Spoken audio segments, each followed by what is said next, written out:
তো ইনশাল্লাহ আমাদের শতভাগ প্রস্তুতি শেষ। এখন গতকাল 4 দেখার পর থেকে আমাদের এখানে প্রচুর গরু আসতেছে এবং আজকেও আমাদের প্রচুর গরু আসবে। আমাদের এখানে ইনশাল্লাহ 30 থেকে 40 হাজার গরু আমরা রাখার ব্যবস্থা করছি।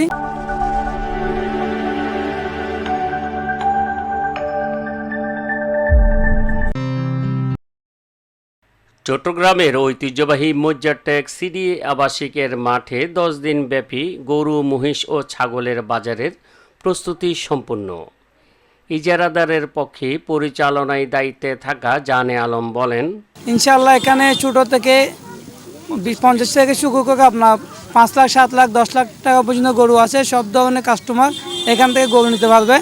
আশা করছি ইনশাল্লাহ কাস্টমার এখানে গরু কিনে স্বাচ্ছন্দ্য বোধ করবে এবং সুলভ মূল্যে হাসিল নেওয়া হবে।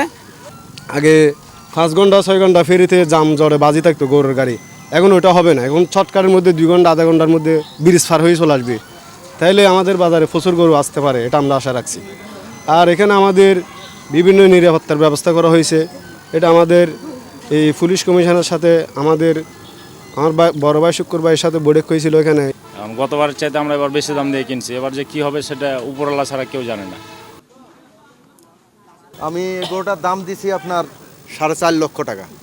অন্যান্য বছরের থেকে এবার মনে হচ্ছে যেন গরুর দাম কম, একটু বেশি, প্রাইস একটু বেশি, এখনও তো বোঝা যাচ্ছে না, বাট এখন আপাতত বেশি দেখা যাচ্ছে। এই গরুর দাম দিয়েছি আমি 1,60,000। কাস্টমার দামাদামি করতে লাগে 5-10 হাজার কম বেশ। দাম চাচ্ছি 5 লক্ষ, এখনো কোনো লোক শুনে সব চলে, সব তো দেখতে আইছি, এখনো কেউ গরু কেনার আসে নাই।